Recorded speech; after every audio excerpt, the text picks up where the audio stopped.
નમસ્કાર મિત્રો. Exam matters podcast સિરીઝમાં આપ સૌનું હાર્દિક સ્વાગત છે. નમસ્કાર.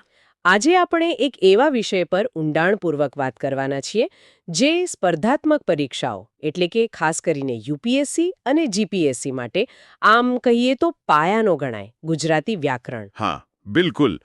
ગુજરાતી વ્યાકરણ આમ તો ઘણું વિસ્તૃત છે અને ઘણા વિદ્યાર્થી મિત્રોને થોડું આમ કહેવાય ને સૂકું પણ લાગતું હોય છે. હા, એ વાત સાચી છે. ક્યારેક નિયમો અને અપવાદોમાં ગૂંચવાઈ જવાય. પણ જુઓ, પરીક્ષામાં સારા માર્ક્સ લાવવા હોય કે પછી ભાષા પર પોતાની પકડ મજબૂત કરવી હોય તો વ્યાકરણ વગર તો ચાલે જ નહીં. એટલે આજે આપણે એની જ વાત કરીશું. બરાબર. તો આજે આપણે કયા કયા મુખ્ય મુદ્દાઓ પર ધ્યાન કેન્દ્રિત કરીશું? આમ તો ઘણું બધું છે વ્યાકરણમાં. હા, છે તો ખરું, પણ આપણે મુખ્યત્વે પરીક્ષાલક્ષી મુદ્દાઓ જેમ કે છંદ, અલંકાર, સમાસ, સર્વનામ, નિપાત, ક્રિયાપદ અને થોડા વાક્ય પ્રયોગો આ બધા પર વાત કરીશું. અને કોશિશ કરીશું કે ગોખણપટ્ટીને બદલે એની પાછળનો તર્ક શું છે એને સરળતાથી કઈ રીતે યાદ રાખી શકાય એ સમજીએ. બહુ સરસ. એટલે આજનો આપણો ઉદ્દેશ વિદ્યાર્થી મિત્રોને વ્યાકરણની ઊંડી સમજ આપવાનો છે, જેથી પરીક્ષામાં મદદ મળે. ચોક્કસ. તો શરૂઆત કરીએ? હા, ચોક્કસ. ક્યાંથી શરૂ કરીશું? છંદથી? હા, છંદથી જ કરીએ. કવિતાનો આમ કહીએ તો બાહ્ય સૌંદર્ય એટલે છંદ. એને બાહ્ય રૂપ કહેવાય છે. બાહ્ય રૂપ એટલે કે સાંભળવામાં સારું લાગે એટલે. એનો અર્થ ભલે તરત ના સમજાય, પણ કાનને ગમે એવો. બરાબર પકડ્યું. છંદ કવિતાની એક ચોક્કસ લય, એક ગેયતા આપે છે. તમે કદાચ ગીગાબાપુ બારોટના છપાકરા સાંભળ્યા છે, રામવાળા પર લખેલા? હા, સાંભળ્યા છે.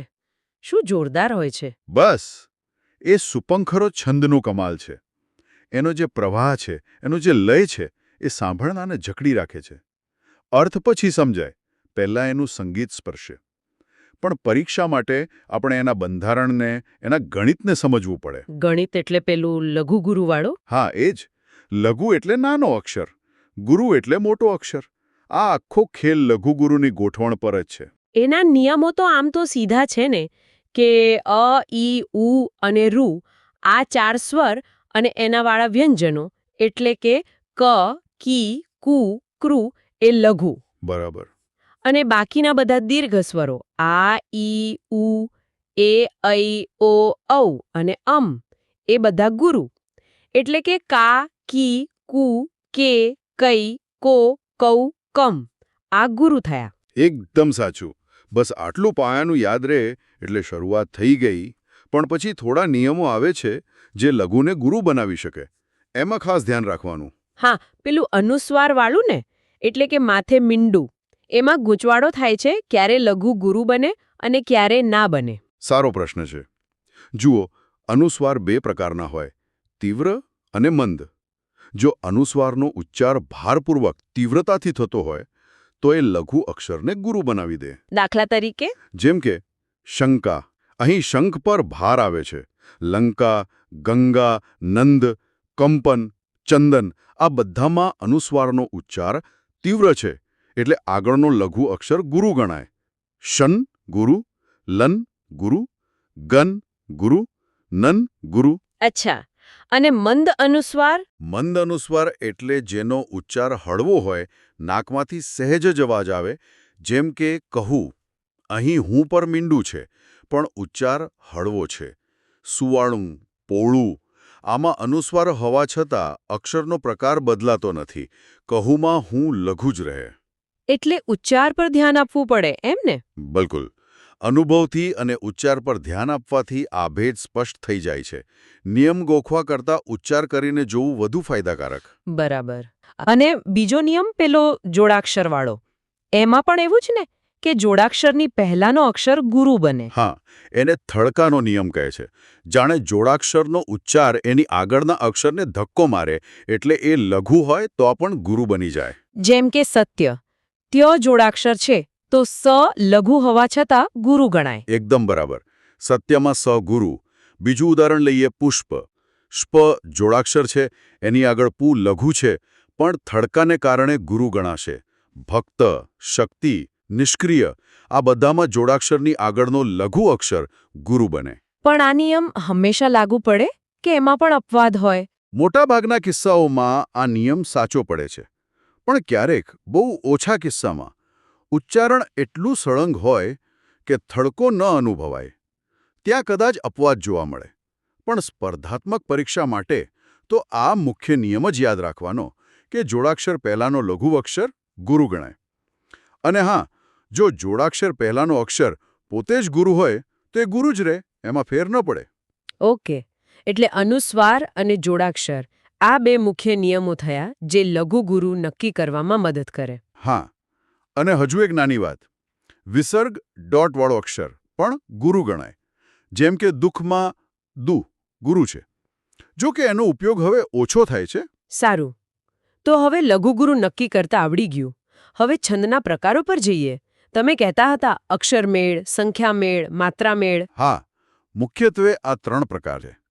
અક્ષરમેળ છંદમાં દરેક પંક્તિ, ચરણમાં અક્ષરોની સંખ્યા નિશ્ચિત હોય છે અને લઘુ ગુરુનો ક્રમ પણ નિશ્ચિત હોય છે, જે ગણ દ્વારા નક્કી થાય. ગણ એટલે? ગણ એટલે 3 અક્ષરોનું જૂથ. કુલ 8 ગણ છે: ય, મ, ત, ર, જ, ભ, ન, સ. દરેક ગણનું પોતાનું લઘુ ગુરુ બંધારણ છે. જેમ કે ય ગણ એટલે લઘુ ગુરુ ગુરુ, લ ગા ગા. મ ગણ એટલે ગુરુ ગુરુ ગુરુ, ગા ગા ગા. આ બંધારણ યાદ રાખવા માટે પેલું સૂત્ર છે ને? હા, યમા તારા જ ભાન સલગા. એમાંથી પહેલા 3 અક્ષર લેવાના.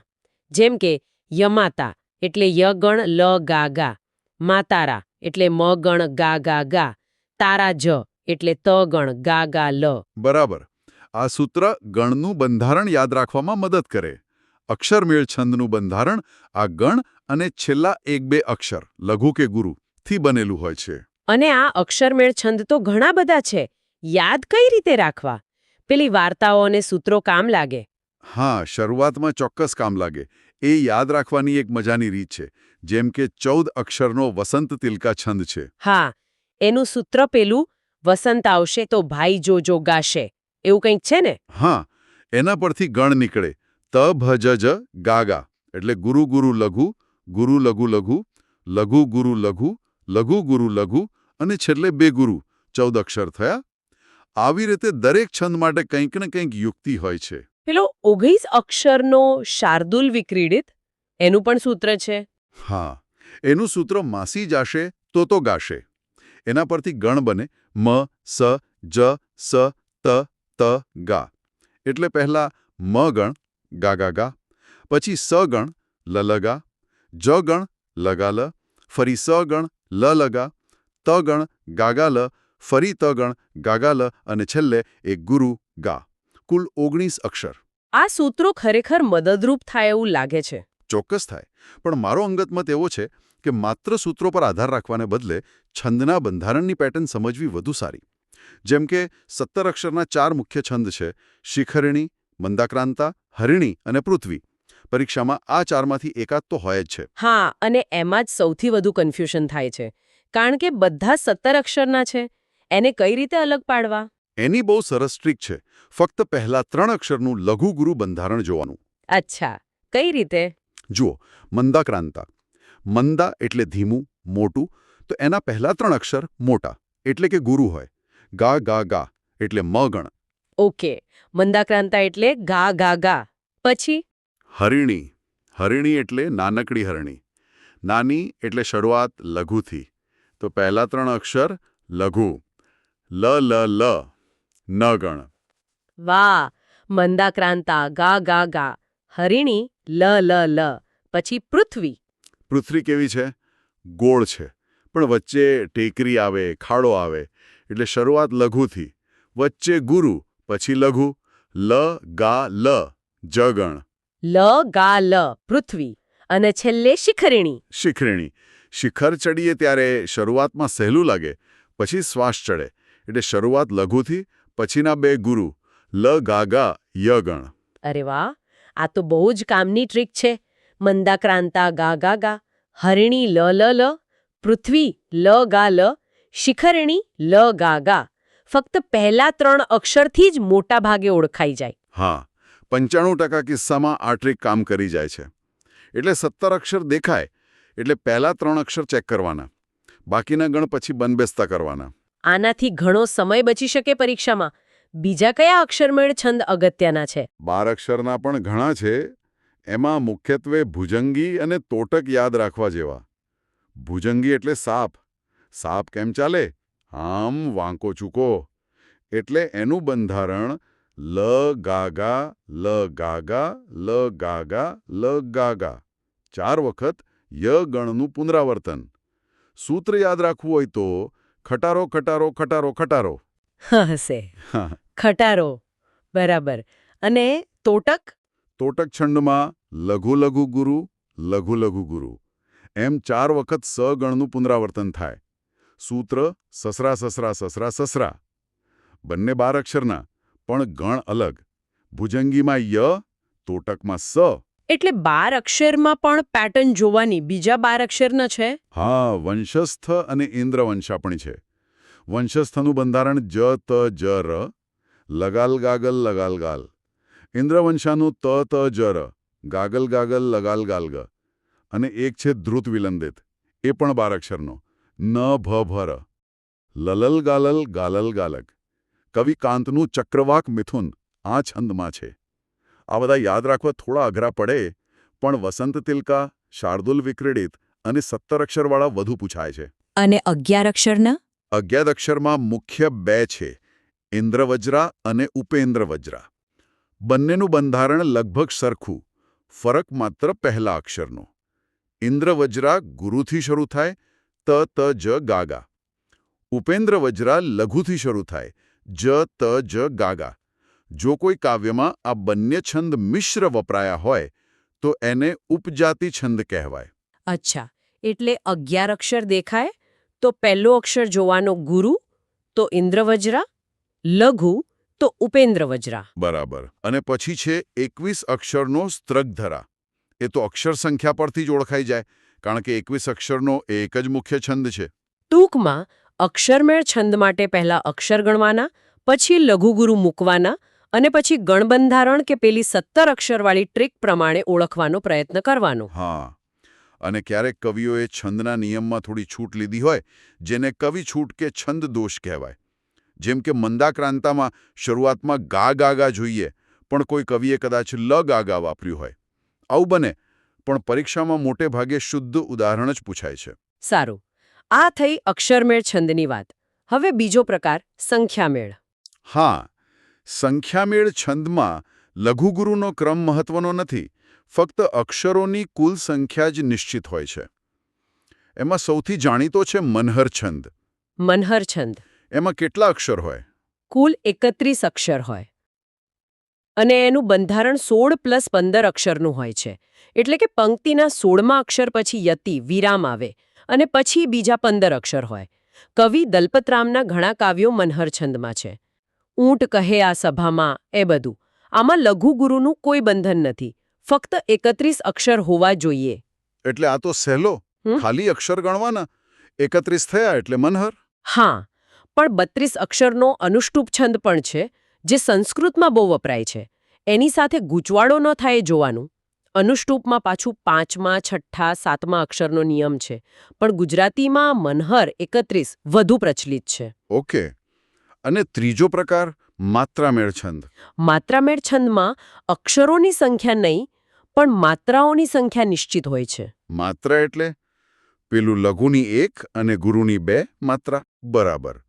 લઘુ અક્ષરની 1 માત્રા અને ગુરુ અક્ષરની 2 માત્રા.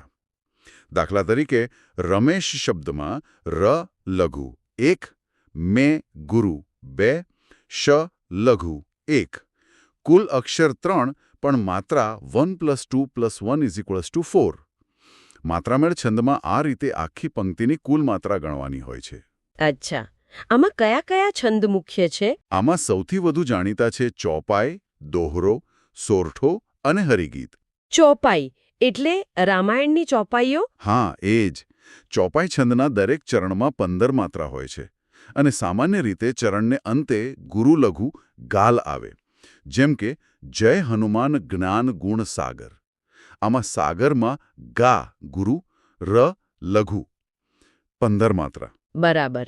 અને દોહરો? દોહરો અને સોરઠો બંને ભાઈએ જેવા છે. બંનેમાં 4 ચરણ હોય. દોહરામાં પહેલા અને ત્રીજા ચરણમાં 13 માત્રા હોય અને બીજા અને ચોથા ચરણમાં 11 માત્રા હોય. 13 11 13 11. અને સોરઠો? સોરઠો એનું ઊંધું. પહેલા અને ત્રીજા ચરણમાં 11 માત્રા અને બીજા અને ચોથા ચરણમાં 13 માત્રા. 11 13 11 13. એટલે જો માત્રા 13 11 આવે તો દોહરો અને 11 13 આવે તો સોરઠો. આ યાદ રાખવું પડશે. 13 11 દોહરો, 11 13 સોરઠો. અને હરિગીત? હરિગીત છંદમાં દરેક ચરણમાં 28 માત્રા હોય છે અને એમાં યતિ વિરામ 14મી અથવા 16મી માત્રાએ આવે છે. ચરણને અંતે મોટે ભાગે ગુરુ અક્ષર આવે છે. ભજન અને આરતીઓમાં હરિગીત છંદ ઘણો વપરાય છે. અને સવૈયા પણ માત્રા મળે છે ને? હા, સવૈયામાં 31 અથવા 32 માત્રા હોય છે.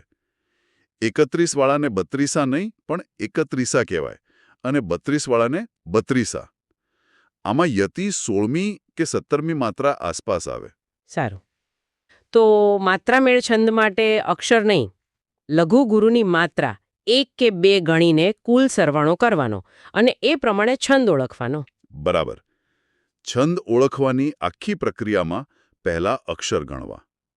જો 11 12 14 17 19 21 જેવા નિશ્ચિત અક્ષર હોય તો અક્ષરમેળ હોવાની શક્યતા વધુ. પછી લઘુગુરુ મૂકીને બંધારણ ચકાસવું. જો અક્ષર સંખ્યા મેળ ન ખાતી હોય તો માત્રા ગણી જોવી. અને પ્રેક્ટિસ કરવી જરૂરી છે. સૌથી અગત્યનું એ જ છે. જેટલા વધુ ઉદાહરણો જોશો એટલે ઝડપ અને ચોકસાઈ વધશે. ખૂબ સરસ. છંદ વિશે ઘણી સ્પષ્ટતા થઈ. હવે આપણે વ્યાકરણના બીજા મહત્વના અંગ અલંકાર તરફ જઈએ. ચોક્કસ. જો છંદ કવિતાનું બાહ્ય રૂપ શણગારે છે તો અલંકાર એના અર્થને, એના આંતરિક સૌંદર્યને શણગારે છે. અલંકાર એટલે આભૂષણ, ઘરેણાં. જેનાથી ભાષા વધુ સુંદર, વધુ પ્રભાવશાળી લાગે. હા. અલંકારના મુખ્ય 2 પ્રકાર છે, શબ્દાલંકાર અને અર્થાલંકાર. શબ્દાલંકાર એટલે શબ્દની રમત. બરાબર. જેમાં શબ્દ કે વર્ણના પુનરાવર્તનથી ચમત્કૃતિ સર્જાય. એમાં પહેલો છે વર્ણાનુપ્રાસ, જેને વર્ણ સગાઈ પણ કહે છે. એમાં શું હોય? એમાં એક જ પંક્તિમાં એક જ વર્ણ, વ્યંજન વારંવાર આવે. જેમ કે કાશીમાએ પણ કામે કાકાને કહ્યું. અહીં ક વર્ણનું પુનરાવર્તન થયું. પીળું પીળું પપૈયું પાખેલું હતું. અહીં પનું પુનરાવર્તન. સહેલું છે. બીજો છે શબ્દાનુપ્રાસ, જેને યમક ઝમક પણ કહે છે. આમાં એક સરખા ઉચ્ચારવાળા પણ જુદા અર્થવાળા શબ્દો પંક્તિમાં પ્રાસ રચે. દાખલા તરીકે? જેમ કે સુલતાનના મોકલા 2 મુલતાન ગયા. અહીં સુલતાન અને મુલતાન વચ્ચે પ્રાસ છે. હળવે હળવે હરજી મારે મંદિર આવ્યા રે. અહીં હળવે હળવે શબ્દ પ્રયોગ છે. અને એક યમક પણ છે ને? એ શબ્દાનુપ્રાસ જેવું જ લાગે. થોડો ભેદ છે. યમકમાં એકનો એક શબ્દ પંક્તિમાં 2 કે વધુ વખત આવે અને દરેક વખતે એનો અર્થ જુદો હોય. અચ્છા. જેમ કે પેલું ઉદાહરણ છે, તપેલી તો તપેલી છે. હા, અહીં પહેલી તપેલી એટલે વાસણ અને બીજી તપેલી એટલે ગરમ થયેલી. બીજું ઉદાહરણ, જવાની તો જવાની છે. પહેલી જવાની એટલે યુવાની, બીજી જવાની એટલે જતી રહેવાની ક્રિયા. શબ્દ એક જ, અર્થ અલગ અલગ. આ સમજવા જેવું છે. શબ્દાનુપ્રાસમાં ઉચ્ચાર સરખા, શબ્દ જુદા. યમકમાં શબ્દ એ જ, અર્થ જુદા. બરાબર. પછી આવે છે પ્રાસ સાંકળી અથવા આંતરપ્રાસ. આમાં શું હોય કે પંક્તિના પહેલા ખંડનો છેલ્લો શબ્દ અને બીજા ખંડનો પહેલો શબ્દ એ બંને વચ્ચે પ્રાસ રચાયેલો હોય, જાણે સાંકળથી જોડાયા હોય. દાખલા તરીકે? અને લાવ્યા વચ્ચે પ્રાસ. એટલે પંક્તિની વચ્ચે સાંકળ રચાય. અને અંત્યાનુપ્રાસ? અંત્યાનુપ્રાસ એટલે પંક્તિઓના અંતે પ્રાસ મળે. 2 કે વધુ પંક્તિઓના છેલ્લા શબ્દોનો પ્રાસ મળતો હોય. મોટાભાગની કવિતાઓ અને ગીતોમાં આ જોવા મળે. જેમ કે પાણી દેખી પોપટ પ્યાસો નવ થાય, પિંજરામાં પૂરાઈ દુઃખ કાને નવ જાય. અહીં થાય અને જાય અંત્યાનુપ્રાસ છે. ગઝલમાં પણ આ જ હોય ને, પેલું રદીફ અને કાફિયા? હા, ગઝલમાં અંત્યાનુપ્રાસનું વિશિષ્ટ સ્વરૂપ હોય છે. કાફિયા એટલે પંક્તિના અંતે આવતા રદીફ, પુનરાવર્તિત થતો શબ્દ, પહેલાના પ્રાસવાળા શબ્દો.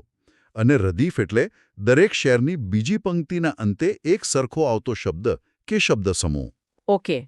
તો આ થયા મુખ્ય શબ્દાલંકારો, વર્ણાનુપ્રાસ, શબ્દાનુપ્રાસ યમક, પ્રાસ સાંકડી, અંત્યાનુપ્રાસ. હા, હવે અર્થાલંકાર પર આવીએ, જે ખરેખર ભાષાના સૌંદર્યને નિખારે છે. આમાં શબ્દોને બદલે અર્થ દ્વારા ચમત્કૃતિ સર્જાય છે. અને આમાં તો ઘણા બધા પ્રકારો છે. શરૂઆત ઉપમાથી કરીએ. સૌથી જાણીતો હા, ઉપમા એટલે સરખામણી. જ્યારે કોઈ એક વસ્તુ ઉપમે ની સરખામણી કોઈ બીજી જાણીતી વસ્તુ ઉપમાન સાથે કોઈક સમાન ગુણ, સાધારણ ધર્મ ને આધારે જેવો, જેવી, જેવું, સમાન, સમોડું, તુલ્ય, પેઠે, માફક જેવા શબ્દો ઉપમાવાચક શબ્દો વાપરીને કરવામાં આવે ત્યારે ઉપમા અલંકાર બને. પેલું ક્લાસિક ઉદાહરણ દમયંતીનું મુખ ચંદ્ર જેવું સુંદર છે. બરાબર. અહીં દમયંતીનું મુખ એ ઉપમે છે, જેની સરખામણી થાય છે. ચંદ્ર એ ઉપમાન છે, જેની સાથે સરખામણી થાય છે. સુંદર એ સાધારણ ધર્મ છે, બંનેમાં રહેલો સમાન ગુણ. અને જેવું એ ઉપમાવાચક શબ્દ છે. આ ચારેય અંગો ઉપમામાં હોઈ શકે, ક્યારેક કોઈ એકાદ ગુપ્ત પણ હોય. જો આ જેવું કાઢી નાખે તો દમયંતીનું મુખ ચંદ્ર છે. તો એ રૂપક અલંકાર બની જાય. રૂપકમાં ઉપમેય અને ઉપમાન વચ્ચે કોઈ ભેદ જ નથી રહેતો. બંને એકરૂપ બની જાય છે. સરખામણી સૂચવતા શબ્દો જેવો, જેમ હોતા નથી. સીધું જ કહી દેવાય કે ઉપમેય એ જ ઉપમાન છે. જેમ કે બપોર એક મોટું શિકારી કૂતરું છે. અહીં બપોરને સીધું જ શિકારી કૂતરું કહી દીધું. બરાબર. ઉપમામાં જેવું હતું અહીં છે એકરૂપતા. હવે ત્રીજો આના જેવો જ ઉત્પ્રેક્ષા. ઉત્પ્રેક્ષા એટલે સંભાવના, ધારણા. હા, ઉત્પ્રેક્ષામાં ઉપને જાણે કે ઉપમાન હોય એવી સંભાવના કે કલ્પના કરવામાં આવે છે. એના માટે જાણે, રખે, શકે જેવા શબ્દો વપરાય છે. એટલે પેલું દમયંતીવાળું ઉદાહરણ લઈએ તો દમયંતીનું મુખ જાણે ચંદ્ર એમ. બરાબર.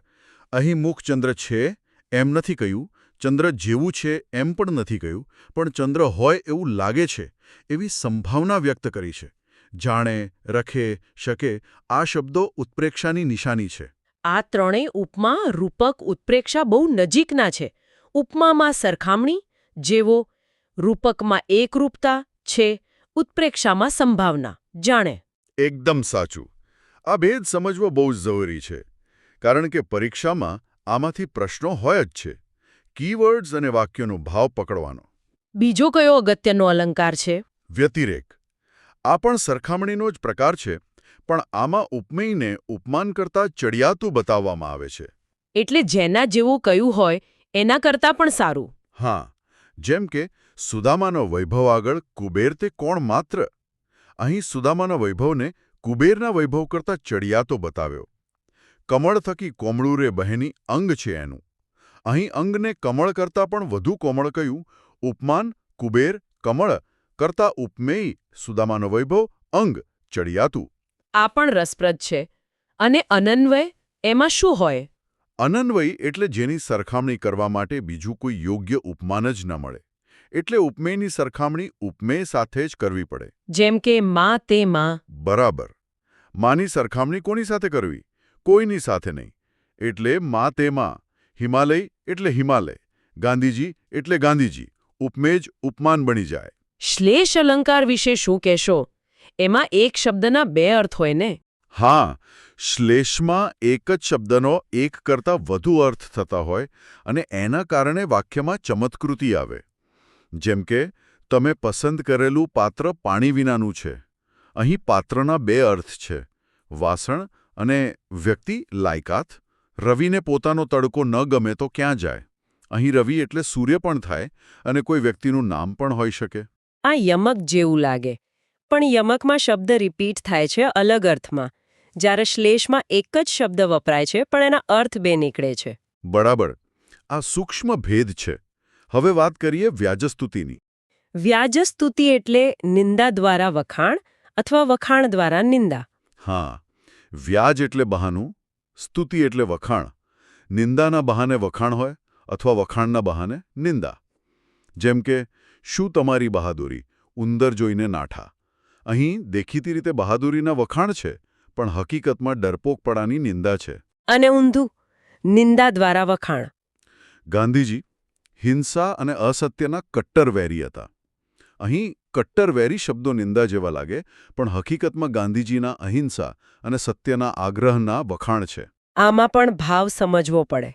પછી આવે છે સજીવારોપણ. નામ પ્રમાણે જ પૂર્ણ નિર્જીવ વસ્તુમાં સજીવનું આરોપણ કરવું, જાણે નિર્જીવ વસ્તુ સજીવની જેમ વર્તન કરતી હોય એવું બતાવવામાં આવે. સડક પડખું ફરીને સૂઈ ગઈ. અહીં સડક નિર્જીવ છે, પણ એના પર સૂઈ જવાની સજીવ ક્રિયાનું આરોપણ કર્યું. બરાબર. પથ્થર થરથર ધ્રુજે, પથ્થર નિર્જીવ છે, પણ ધ્રુજવું એ સજીવની પ્રતિક્રિયા છે. દૂરના ડુંગરા સાદ પાડી રહ્યા હતા. આ બધું સજીવારોપણ છે. બીજા પણ ઘણા છે ને. અપહનુતિ, વિરોધાભાસ, અર્થાંતરન્યાસ, દૃષ્ટાંત. હા, ટૂંકમાં જોઈ લઈએ. અપહનુતિ એટલે ઉપમેયનો નિષેધ કરીને ના પાડીને ઉપમાનનું આરોપણ કરવું. બંધારણ નથી પણ જેવું હોય. ના આ હાડકાં નથી પણ ઈંધણા છે. ના રાજગાદી પંથક કંટોકોનો. ઉપમેયને નકારીને ઉપમાન સ્થાપિત કરવું. વિરોધાભાસ. દેખીતો વિરોધ લાગે પણ અર્થ ગહન હોય. જે પોષતું તે મારતું, શું એ નથી ક્રમ કુદરતી? પોષવું અને મારવું એ વિરોધી ક્રિયા છે, પણ વાત સાચી છે. પ્રેમ એટલે કડવો મીઠડો સ્વાદ. કડવું અને મીઠું વિરોધી છે. અર્થાંતરન્યાસ અને દૃષ્ટાંતમાં શું ફરક? બંનેમાં ઉદાહરણ જેવું લાગે? અર્થાંતરમાં એક સામાન્ય નિયમ કહીને એને સમર્થન આપવા ખાસ ઉદાહરણ અપાય, અથવા ખાસ ઉદાહરણ આપીને એના પરથી સામાન્ય નિયમ તારવાય. એક વાક્ય સામાન્ય, બીજું વિશેષ. જેમ કે મહેનત વગર કંઈ ન મળે. જુઓ, મત્સ્યભોગી બગલાને પણ ડોકું હલાવવું પડે છે. અને દૃષ્ટાંત. દૃષ્ટાંતમાં બે અલગ અલગ વાક્યો હોય. બંનેમાં લગભગ એક સરખો ભાવ હોય. જાણે એક વાત સમજાવવા બીજું સમાંતર ઉદાહરણ આપ્યું હોય. બિંબ પ્રતિબિંબ જેવો ભાવ હોય. વડ તેવા ટેટા ને બાપ તેવો બેટા. બંને વાક્યો સ્વતંત્ર છે, પણ ભાવ એક જ છે. ઉજળા રહીને શું કરવું? સાબુ તો કાળો મેષ. અને અન્યોક્તિ. અન્યોક્તિ એટલે અન્ય પ્લસ ઉક્તિ. કહેવું હોય કોઈકને અને કહીએ કોઈક બીજાને ઉદ્દેશીને. પરોક્ષ કથન. ઘણી બધી કહેવતો અન્યોક્તિ અલંકારનું ઉદાહરણ છે. ઉજ્જડ ગામમાં એરંડો પ્રધાન. કહેવાય એરંડાને, પણ વાત લાગુ પડે કોઈ અયોગ્ય નેતાને. ચા કરતા કેટલી ગરમ. બાપ રે, અર્થાલંકારની દુનિયા તો બહુ મોટી છે. ઉપમા, રૂપક, ઉત્પ્રેક્ષા, વ્યતિરેક, અનન્વય, શ્લેષ, વ્યાજસ્તુતિ, સજીવારોપણ, અપહનુતિ, વિરોધાભાસ, અર્થાંતરન્યાસ, દૃષ્ટાંત, અન્યોક્તિ. યાદ રાખવું પડશે. હા, પણ આ બધાનો આધાર અર્થ પર છે. જો વાક્યનો અર્થ અને ભાવ બરાબર સમજાય તો અલંકાર ઓળખવો સહેલો થઈ જાય. ફરીથી પ્રેક્ટિસ અને વધુ ઉદાહરણો જોવા એ જ ચાવી છે. બરાબર. છંદ અને અલંકાર પછી હવે ત્રીજો મોટો અને મહત્વનો મુદ્દો લઈએ, સમાસ. સમાસ. શબ્દોને જોડવાની, સંક્ષેપ કરવાની પ્રક્રિયા. સમ પ્લસ આસ એટલે સાથે બેસવું. બે કે વધુ પદો જોડાઈને એક નવું સંયુક્ત પદ બનાવે અને મૂળ અર્થ જાળવી રાખે એ સમાસ. ભાષામાં લાઘવ અને સચોટતા લાવવા માટે સમાસ જરૂરી છે. અને એના પણ પ્રકારો છે. કયા કયા મુખ્ય પ્રકારો છે? મુખ્યત્વે 7 પ્રકાર ગણી શકાય. દ્વંદ્વ, તત્પુરુષ, મધ્યમપદલોપી, કર્મધારય, દ્વિગુ, બહુવ્રીહી અને અવ્યયી ભાવ. શરૂઆત દ્વંદ્વથી કરીએ. દ્વંદ્વ એટલે જોડકું. હા, દ્વંદ્વ સમાસમાં જોડાયેલા બંને પદ અથવા બધા પદ સમાન મહત્વ ધરાવતા હોય. એટલે કે મુખ્ય હોય. એનો વિગ્રહ કરતી વખતે અને, કે, અથવા જેવા સમુચ્ચયવાચક કે વિકલ્પવાચક સંયોજકો મુકાય. અથવા વગેરે જેવો અર્થ નીકળે. સમાહાર દ્વંદ્વ. દાખલા તરીકે માતા, પિતા. વિગ્રહ માતા અને પિતા. ઇતરેતર દ્વંદ્વ. ચા, કોફી. વિગ્રહ ચા કે કોફી. વૈકલ્પિક દ્વંદ્વ. શાકભાજી. વિગ્રહ શાક, ભાજી વગેરે. સમાહાર દ્વંદ્વ. સુખ દુઃખ, ભાઈ બહેન, રાત દિવસ, આ બધા દ્વંદ્વ સમાસ છે. સહેલો છે. બીજો પ્રકાર તત્પુરુષ. તત્પુરુષ સમાસમાં 2 પદ હોય, જેમાં સામાન્ય રીતે બીજું પદ ઉત્તરપદ મુખ્ય હોય અને પહેલું પદ પૂર્વપદ ગૌણ હોય. બંને પદો વચ્ચે વિભક્તિનો સંબંધ હોય, જે વિગ્રહ કરતી વખતે દેખાય. વિભક્તિ એટલે પેલી કર્તા, કર્મ, કરણ, સંપ્રદાન, અપાદાન, સંબંધ, અધિકરણવાળી. હા, એ જ. વિગ્રહ કરતી વખતે જે વિભક્તિનો પ્રત્યય ઉમેરાય એના પરથી તત્પુરુષનો પેટા પ્રકાર નક્કી થાય. જેમ કે મરણ શરણ વિગ્રહ, મરણ ને શરણ ને કર્મ વિભક્તિ, કર્મ તત્પુરુષ. ચિંતાતુર વિગ્રહ, ચિંતાથી આતુર, થી કરણ વિભક્તિ, કરણ તત્પુરુષ. દેશભક્તિ વિગ્રહ, દેશ માટે ભક્તિ, માટે સંપ્રદાન વિભક્તિ, સંપ્રદાન તત્પુરુષ. ઋણમુક્ત, ઋણમુક્ત વિગ્રહ, ઋણમાંથી મુક્ત, માંથી અપાદાન વિભક્તિ, અપાદાન તત્પુરુષ. રાજમહેલ વિગ્રહ, રાજાનો મહેલ, નો સંબંધ વિભક્તિ, સંબંધ તત્પુરુષ.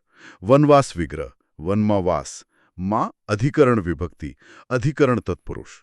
ઓ એટલે વિગ્રહ કરીને કઈ વિભક્તિ વપરાય છે એ જોવાનું. તત્પુરુષના બીજા પેટા પ્રકાર પણ છે ને, ઉપપદ, નંગ. હા, ઉપપદ તત્પુરુષમાં બીજું પદ ક્રિયાધાતુ પરથી બનેલું હોય અને આખો સમાસ કર્તાનો અર્થ બતાવે. જેમ કે ગ્રંથકાર, ગ્રંથ કરનાર, પંકજ, પંકમાં જન્મનાર, સુખદ, સુખ આપનાર. નંગ તત્પુરુષમાં પહેલું પદ અણ, ન જેવું નિષેધવાચક હોય. જેમ કે અસત્ય, નથી સત્ય તે, અણગમો, નથી ગમો તે, નાપસંદ, નથી પસંદ તે. બરાબર. હવે મધ્યમ પદલોપી સમાસ. એ તત્પુરુષ જેવો જ લાગે. થોડો ફરક છે. મધ્યમ પદલોપી સમાસમાં પણ બે પદ વચ્ચે વિભક્તિ સંબંધ તો હોય જ, પણ સાથે સાથે એ સંબંધ સ્પષ્ટ કરનારા વચ્ચેના એક કે વધુ પદોનો પણ લોપ થયેલો હોય. વિગ્રહ કરતી વખતે આ લુપ્ત થયેલા પદો ઉમેરવા પડે. દાખલા તરીકે? ઘોડાગાડી. હા. ઘોડાગાડીનો વિગ્રહ ફક્ત ઘોડાની ગાડી સંબંધ તત્પુરુષ નથી થતો. પૂરો અર્થ સ્પષ્ટ કરવા વચ્ચે પદ ઉમેરવું પડે. ઘોડા વડે ચાલતી ગાડી. અહીં વડે ચાલતી એ મધ્યમ પદ છે, જેનો લોપ થયો છે. બીજું ઉદાહરણ, સિંહાસન. સિંહાસન વિગ્રહ, સિંહની આકૃતિવાળું આસન, આકૃતિવાળું એ મધ્યમ પદ. દીવાદાંડી, દીવો બતાવતી દાંડી. આગગાડી, આગ વડે ચાલતી ગાડી. આ બધા મધ્યમ પદલોપી છે. એટલે તત્પુરુષમાં ખાલી વિભક્તિ પ્રત્યય ઉમેરાય, જ્યારે મધ્યમ પદલોપીમાં આખા પદ ઉમેરાય. બરાબર. હવે કર્મધારે સમાસ. આ પણ તત્પુરુષ જેવો જ છે, જેમાં બીજું પદ મુખ્ય હોય. પણ અહીં બે પદો વચ્ચે વિભક્તિ સંબંધને બદલે વિશેષણ વિશેષ્યનો સંબંધ હોય અથવા ઉપમેય ઉપમાનનો સંબંધ હોય. વિશેષણ વિશેષ્ય એટલે? એટલે એક પદ બીજા પદના ગુણ કે વિશેષતા બતાવે. જેમ કે મહારાજા વિગ્રહ, મહાન રાજા. મહાન વિશેષણ, રાજા વિશેષ્ય. પરમેશ્વર, પરમેશ્વર. કાજળ કાળું, કાજળ જેવું કાળું. અને ઉપમેય ઉપમાન સંબંધ? એમાં એક પદ ઉપમેય હોય અને બીજું ઉપમાન. વિગ્રહ કરતી વખતે જેવો કે રૂપી જેવા શબ્દો આવે. જેમ કે મુખચંદ્ર વિગ્રહ, ચંદ્ર જેવું મુખ અથવા ચંદ્રરૂપી મુખ. વચનામૃત, અમૃત જેવા વચન અથવા અમૃતરૂપી વચન. ચરણ કમળ, કમળ જેવા ચરણ. એટલે કર્મધારેમાં વિશેષણ વિશેષ્ય અથવા ઉપમેય ઉપમાનનો સંબંધ જોવાનો? હા. હવે દ્વિગુ સમાસ. આ સૌથી સહેલો. હા. એમાં પહેલું પદ સંખ્યાવાચક હોય ને? બરાબર. જે સમાસનું પહેલું પદ સંખ્યા દર્શાવતું વિશેષણ હોય અને આખો સમાસ સમૂહનો અર્થ બતાવતો હોય, એ દ્વિગુ સમાસ. જેમ કે નવરાત્રિ, નવરાત્રિનો સમૂહ. ત્રિભુવન, 3 ભુવનનો સમૂહ. પંચવટી, 5 વડનો સમૂહ. ચોમાસું, 4 માસનો સમૂહ. આ તો તરત ઓળખાઈ જાય. હવે બહુવ્રીહી સમાસ. આ થોડો અટપટો લાગે છે. હા, આને સમજવો જરૂરી છે. બહુવ્રીહી સમાસમાં જોડાયેલા બે પદોમાંથી એકેય પદ મુખ્ય નથી હોતું, પણ આખો સમાસ પોતે અન્ય કોઈ પદ, વ્યક્તિ, વસ્તુનું વિશેષણ બને છે. એટલે સમાસનો અર્થ સમાસના શબ્દોમાં નહીં, પણ બહાર ક્યાંક હોય. બરાબર. એનો વિગ્રહ કરતી વખતે સામાન્ય રીતે જેને, છે તે અથવા જે છે તે જેવી રચના વપરાય છે. જેમ કે ગજાનન. અહીં ગજ, હાથી, કે આનંદમુખ મુખ્ય નથી, પણ જેને ગજનું આનંદ છે તે એટલે કે ગણેશ. ગજાનન શબ્દ ગણેશનું વિશેષણ બન્યો. બીજું ઉદાહરણ, નીલકંઠ. નીલકંઠ વિગ્રહ, જેનો કંઠ નીલો છે તે એટલે કે શિવ. ચક્રપાણી વિગ્રહ, જેના પાણીમાં હાથમાં ચક્ર છે તે એટલે કે વિષ્ણુ. નમાયું વિગ્રહ, જેને માં નથી તે એટલે કે માં વગરનું બાળક. અહીં સમાસ પોતે જ વિશેષણ તરીકે કામ કરે છે. આ કર્મધારય અને બહુવ્રીહી વચ્ચે ભૂલ થઈ શકે, જેમ કે પીતાંબર. સારો મુદ્દો. પીતાંબર શબ્દના બે રીતે વિગ્રહ થઈ શકે. જો વિગ્રહ પીળું અંબર વસ્ત્ર એમ કરીએ તો પીળું વિશેષણ અને અંબર વિશેષ્ય એટલે એ કર્મધારય બને. પણ જો વિગ્રહ જેણે પીળું અંબર પહેર્યું છે તે એમ કરીએ તો એ વિષ્ણુ કે કૃષ્ણનું વિશેષણ બને એટલે બહુવ્રીહી થાય. વાક્યના સંદર્ભ પરથી નક્કી કરવું પડે. એટલે વિગ્રહ અને અર્થ પર બહુ ધ્યાન આપવું પડે. છેલ્લો પ્રકાર અવ્યયી ગૌ સમાસ. અવ્યયી ભાવ સમાસમાં પહેલું પદ મોટે ભાગે કોઈ અવ્યય જેના રૂપમાં ફેરફાર ન થાય તેવો શબ્દ હોય છે અને આખો સમાસ પોતે ક્રિયાવિશેષણ તરીકે વર્તે છે. અવ્યય એટલે કેવા શબ્દો? જેમ કે પ્રતિ, યથા, આ, સ, દર. દાખલા તરીકે પ્રતિદિન વિગ્રહ દરરોજ ક્રિયાવિશેષણ, યથાશક્તિ વિગ્રહ શક્તિ પ્રમાણે, આજીવન વિગ્રહ જીવન સુધી, સવિનય વિગ્રહ વિનય સાથે. અહીં પહેલું પદ અવ્યય છે અને આખો સમાસ ક્રિયાની રીત, સમય વગેરે બતાવે છે. બરાબર. તો આ થયા મુખ્ય 7 સમાસ: દ્વંદ્વ, તત્પુરુષ, મધ્યમ પદલોપી, કર્મધારય, દ્વિગુ, બહુવ્રીહી અને અવ્યયી ભાવ.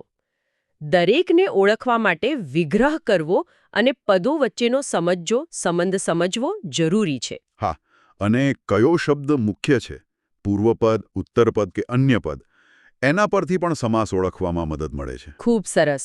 છંદ, અલંકાર અને સમાસ, આ 3 મોટા વિષયો પર આપણે વિસ્તૃત ચર્ચા કરી. હવે થોડા નાના પણ એટલા જ મહત્વના મુદ્દાઓ તરફ જઈએ, જેમ કે સર્વનામ. ચોક્કસ. સર્વનામ એટલે સંજ્ઞા, નામને બદલે વપરાતો શબ્દ. ભાષામાં પુનરાવર્તન ટાળવા અને સરળતા લાવવા માટે સર્વનામ બહુ ઉપયોગી છે. એના પ્રકારો પણ પૂછાય છે ને? હા, એના પ્રકારો અને વાક્યમાં એનો ઉપયોગ ઓળખવાનું પૂછાય છે. મુખ્ય પ્રકારો છે: પેલો, પુરુષવાચક. હા, પુરુષવાચક સર્વનામ વ્યક્તિઓ માટે વપરાય. એના 3 પુરુષ. પહેલો પુરુષ બોલનાર, હું, અમે. બીજો પુરુષ સાંભળનાર, તું, તમે. અને ત્રીજો પુરુષ જેના વિશે વાત થાય છે તે, તેઓ, એ, એવો. આપણે સર્વનામ પણ પુરુષવાચકમાં આવે. પહેલો અને બીજો પુરુષ બંનેનો સમાવેશ. બીજો પ્રકાર સ્વવાચક. સ્વવાચક સર્વનામ. કર્તા પોતે જ ક્રિયા કરે છે એવો ભાર દર્શાવવા વપરાય. જેમ કે પોતે, જાતે, ખુદ, સ્વયં, આપોઆપ. દાખલા તરીકે, હું પોતે ત્યાં ગયો હતો. તેણે જાતે જ બધું કર્યું. પછી દર્શક સર્વનામ, જે નિર્દેશ કરે. હા, નજીકની કે દૂરની વસ્તુ કે વ્યક્તિ દર્શાવવા માટે. જેમ કે આ, તે, પેલું, એ, ઈ, ઓલ્યું. દાખલા તરીકે, આ મારી ચોપડી છે, પેલું ઘર જુઓ. સાપેક્ષ સર્વનામ, એ જોડીમાં આવે ને? બરાબર. સાપેક્ષ અથવા સંબંધી સર્વનામ હંમેશા જોડીમાં વપરાય અને 2 વાક્યોને જોડે. જેમ કે જે તે, જેવું તેવું, જેટલું તેટલું, જેમ તેમ. દાખલા તરીકે, જે મહેનત કરશે તે પાસ થશે. જેવું વાવશો તેવું લણશો.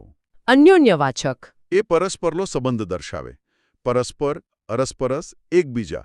દાખલા તરીકે, તેઓ અરસપરસ વાતો કરતા હતા. આપણે એકબીજાને મદદ કરવી જોઈએ. પ્રશ્નવાચક તો સહેલું, પ્રશ્ન પૂછવા માટે. હા, કોણ, શું, કયું, કોનું, કેટલું. દાખલા તરીકે, તમારું નામ શું છે? આ ચોપડી કોની છે? અને છેલ્લે અનિશ્ચિત, જે ચોક્કસ ન હોય. બરાબર. કોઈ અનિશ્ચિત વ્યક્તિ કે વસ્તુ માટે વપરાય. કોઈ, કંઈક, કશુંક, કાંઈ. દાખલા તરીકે, બારણે કોઈ ઊભું છે. મને કંઈક આપો. એટલે વાક્યમાં સર્વનામ ઓળખીને એનો પ્રકાર જણાવવાનો હોય. હા, સર્વનામનો ઉપયોગ સમજવો જરૂરી છે. હવે નિપાતની વાત કરીએ. એ નાના નાના શબ્દો જે વાક્યમાં ભાર કે બીજો કોઈ ભાવ ઉમેરે છે. હા, નિપાત આમ તો અવ્યયનો જ એક પ્રકાર છે, પણ એનું કામ વાક્યમાં કોઈ ચોક્કસ પદ પર ભાર મૂકવાનું, સીમા બાંધવાનું, વિનય દર્શાવવાનું કે ખાલી લટકણિયા તરીકે આવવાનું હોય છે. કયા કયા છે મુખ્ય નિપાત? જ, તો, પણ, ય, શુદ્ધા. હા, આ બધા ભારવાચક નિપાત છે. એ જે શબ્દ પછી આવે એના પર ભાર મૂકે. જેમ કે, તમે જ આવજો, બીજું કોઈ નહીં. હું તો આવીશ, બીજાનું ખબર નહીં, પણ હું ચોક્કસ. તે પણ આવ્યો, બીજાની સાથે તે પણ. એણે મને પાણીએ ન પૂછ્યું, બીજું તો ઠીક, પાણી સુદ્ધા નહીં. પેલું તો નિપાત છે કે સંયોજક? એ કઈ રીતે ખબર પડે? સારો પ્રશ્ન. જો તો બે વાક્યોને જોડતો હોય, જો તો એ સંયોજક. પણ જો કોઈ એક શબ્દ પર ભાર મૂકવા વપરાયો હોય તો એ નિપાત. જો વરસાદ આવશે તો હું નહીં આવું, સંયોજક. તમે આવશો તો, અહીં તો પ્રશ્નાર્થ અને ભાર સૂચવે છે, નિપાત. હું તો જવાનો જ, નિપાત. બરાબર. બીજા કયા પ્રકાર છે નિપાતના? સીમાવાચક નિપાત, જે અર્થની સીમા બાંધે. ફક્ત, કેવળ, માત્ર, તદ્દન. જેમ કે, મને ફક્ત 10 રૂપિયા આપો, વધુ નહીં. આ કેવળ અફવા છે, બીજું કંઈ નહીં. વિનયવાચક. હા, જી, આદર કે વિનય બતાવવા માટે. જી, હું આવું છું, પપ્પાજી. અને લટકણિયા રૂપ? ને, કે, કેમ, તો? હા, એ વાક્યને અંતે ખાલી ભાર કે અનુમતિ માટે વપરાય. આવજો ને, ચા પીશો કે, ચાલશો તો? અને પ્રકીર્ણ એટલે બાકીના? કદાચ, લાગે, હોં. હા, એ બધા પરચુરણ નિપાત ગણાય. કદાચ તે આવશે, મને લાગે છે કે વરસાદ પડશે. સાચું કેજો હો. નિપાત ઓળખવા અને એનો પ્રકાર જણાવવાનું પૂછાઈ શકે. સારું, હવે ક્રિયાપદ પર આવીએ. વાક્યનો મુખ્ય આધારસ્તંભ, અર્થ, પ્રયોગ, ઘણું બધું હોય છે. પણ પરીક્ષા માટે કર્મના આધારે એના પ્રકારો સમજવા બહુ જરૂરી છે. સકર્મક અને અકર્મક. હા, જે ક્રિયાપદને કર્મની જરૂર પડે અથવા કર્મ હોય તે સકર્મક, અને જેને કર્મની જરૂર ન પડે તે અકર્મક. કર્મ કઈ રીતે શોધવાનું? શું કે કોને પૂછવાથી. બરાબર. ક્રિયાપદને શું અથવા કોને પ્રશ્ન પૂછવાથી જો જવાબ મળે તો એ જવાબ કર્મ છે અને ક્રિયાપદ સકર્મક છે. જો જવાબ ન મળે તો ક્રિયાપદ અકર્મક. દાખલા તરીકે, નીતા પત્ર લખે છે. શું લખે છે? પત્ર. જવાબ મળ્યો એટલે લખે છે સકર્મક ક્રિયાપદ. બરાબર. મોર નાચે છે. શું નાચે છે? જવાબ નથી. કોને નાચે છે? જવાબ નથી. માટે નાચે છે અકર્મક ક્રિયાપદ. મેં છોકરાને બોલાવ્યો. કોને બોલાવ્યો? છોકરાને. જવાબ મળ્યો એટલે બોલાવ્યો સકર્મક. એકદમ સાચું. હવે ક્યારેક ક્રિયાપદને બે કર્મ પણ હોઈ શકે. શું અને કોને બંનેનો જવાબ મળે એને દ્વિકર્મક ક્રિયાપદ કહેવાય. જેમ કે, શિક્ષકે વિદ્યાર્થીઓને વ્યાકરણ શીખવ્યું. શું શીખવ્યું? વ્યાકરણ, મુખ્ય કર્મ. કોને શીખવ્યું? વિદ્યાર્થીઓને ગૌણ કર્મ. બંને જવાબ મળ્યા એટલે શીખવ્યું દ્વિકર્મક. બરાબર.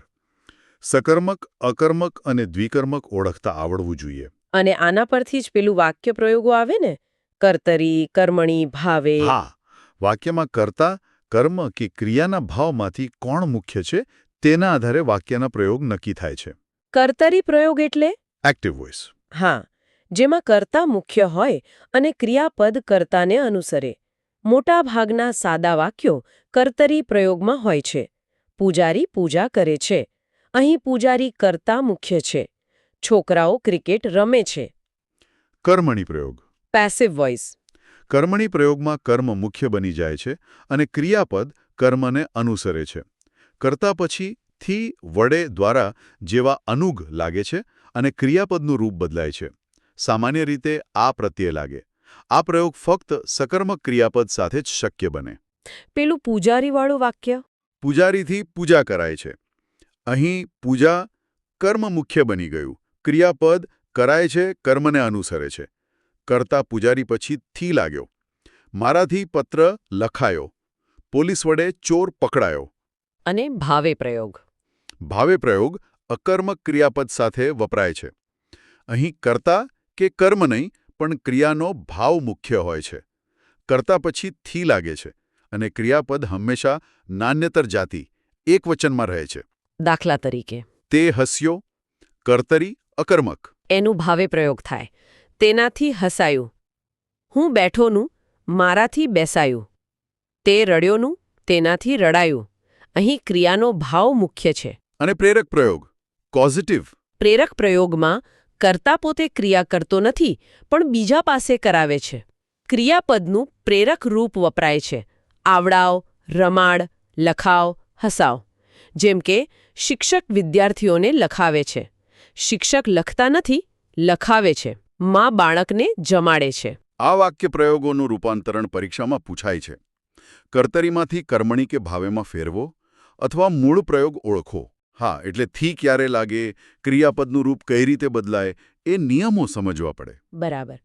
હવે થોડા બીજા નાના મુદ્દાઓ, જેમ કે નામયોગી અનુગ અને કેવળ પ્રયોગી. હા, નામયોગી એવા શબ્દો છે જે નામ કે સર્વનામની પાછળ આવીને તેનો વાક્યના બીજા શબ્દો સાથેનો સંબંધ દર્શાવે છે. જો એ નામ સાથે જોડાઈને આવે તો અનુગ કહેવાય, જેમ કે ઘરમાં, અને અલગ શબ્દ તરીકે આવે તો નામયોગી, ઘર પાસે. એના કાર્યો જુદા જુદા હોય ને, સ્થળ, સમય, રીત બતાવવા. બરાબર. જેમ કે સ્થળવાચક માં, પાસે, નીચે, ઉપર, તરફ. કાળવાચક પછી, પહેલા, સુધી, દરમિયાન. રીતિવાચક પ્રમાણે, મુજબ, જેમ, કેડે. હેતુકારણવાચક માટે, કાજે, લીધે, કારણે. તુલનાવાચક કરતા, સિવાય, વિના. સંબંધ સહચારવાચક સાથે, વગર, સહિત. સંપ્રદાન માટે, કાજે. સ્વામિત્વ પાસે, કને, તણું. આ બધા નામયોગી કે અનુગ છે. અને કેવળ પ્રયોગી? હા. ઇન્ટરજેક્શન. કેવળ પ્રયોગી એવા ઉદ્ગારવાચક શબ્દો છે જે વાક્યની શરૂઆતમાં આવીને હર્ષ, શોક, આશ્ચર્ય, ધિક્કાર, સંબોધન જેવી લાગણીઓ વ્યક્ત કરે છે. એ વાક્યોનો ભાગ નથી હોતા, પણ લાગણીનો ઉભરો દર્શાવે છે. જેમ કે વાહ, ઓહો, અરરર, હાય હાય, શાબાશ, ધિક્કાર છે. હે પ્રભુ. જી. હા, એના પ્રકારો પણ છે. હર્ષવાચક વાહ, આહા. શોકવાચક અરર, હાય. આશ્ચર્યવાચક ઓહો, હે. ધિક્કારવાચક ધિક, છટ. સંબોધનવાચક હે, અરે. આશીર્વાદવાચક શાબાશ, ભલે. ક્રોધવાચક ચૂપ. વિનયવાચક જી. સારું. એટલે આ બધા વ્યાકરણના મુખ્ય મુદ્દાઓ થયા, જે સ્પર્ધાત્મક પરીક્ષા માટે અગત્યના છે. છંદ, અલંકાર, સમાસ, સર્વનામ, નિપાત, ક્રિયાપદ, સકર્મક, અક્રમક, વાક્ય પ્રયોગો, નામયોગી, કેવળ પ્રયોગી. હા, લગભગ મુખ્ય બધું આવી ગયું. આ સિવાય સંજ્ઞાના પ્રકારો, વિશેષણના પ્રકારો, ક્રિયાવિશેષણ, સંધિ, જોડણી જેવા મુદ્દાઓ પણ છે. પણ આજે આપણે જે ચર્ચા કરી એ સૌથી વધુ પૂછાતા અને કદાચ થોડા વધુ જટિલ ગણાતા મુદ્દાઓ છે. અને તમે ખૂબ જ સરસ રીતે ઉદાહરણો અને સરળ સમજૂતી સાથે વાત કરી. પેલી છંદની ટ્રિક્સ, અલંકારના ભેદ, સમાસનો વિગ્રહ, આ બધું વિદ્યાર્થી મિત્રોને ચોક્કસ ઉપયોગી થશે. આશા રાખીએ કે એમને મદદ મળે. વ્યાકરણ એ ભાષાનું શરીર છે. એને સમજવાથી ભાષાની આત્મા સુધી પહોંચી શકાય. ગોખવાને બદલે જો એની પાછળનું તર્ક, એની રચનાની સુંદરતા સમજાય તો એ ક્યારેય બોજારૂપ ન લાગે. બિલકુલ સાચી વાત. એને સમજવાની, માણવાની જરૂર છે. અને એક વાત ઉમેરવા માંગીશ. વ્યાકરણના નિયમો આપણને એક માળખું આપે છે, પણ ભાષા તો જીવંત છે. એ સતત વહેતી રહે છે, બદલાતી રહે છે. લેખકો, કવિઓ નવા પ્રયોગો કરતા રહે છે. એટલે નિયમો જાણવા જરૂરી છે, પણ ભાષાના જીવંત પ્રવાહથી પણ પરિચિત રહેવું, એને માણવું પણ એટલું જ જરૂરી છે. કદાચ પરીક્ષામાં સ્થાપિત નિયમો જ પૂછાય, પણ ભાષાની સાચી સમજ તો એના જીવંત સ્વરૂપને જાણવાથી જ આવે. ખૂબ જ મહત્વનો વિચાર છે. નિયમો અને જીવંત ભાષા વચ્ચેનું સંતુલન. આજના આ ખૂબ જ માહિતીપ્રદ અને રસપ્રદ સત્ર માટે તમારો ખૂબ ખૂબ આભાર. મને ખાતરી છે કે સાંભળનાર વિદ્યાર્થી મિત્રોને ઘણો ફાયદો થયો હશે. મને પણ આનંદ થયો આ ચર્ચામાં ભાગ લઈને. તો વિદ્યાર્થી મિત્રો, આશા રાખીએ કે ગુજરાતી વ્યાકરણની આ ઊંડાણપૂર્વકની ચર્ચા તમારી તૈયારીમાં ચોક્કસપણે મદદરૂપ થશે. નિયમિત અભ્યાસ અને મહાવરો કરતા રહેજો. શુભેચ્છાઓ.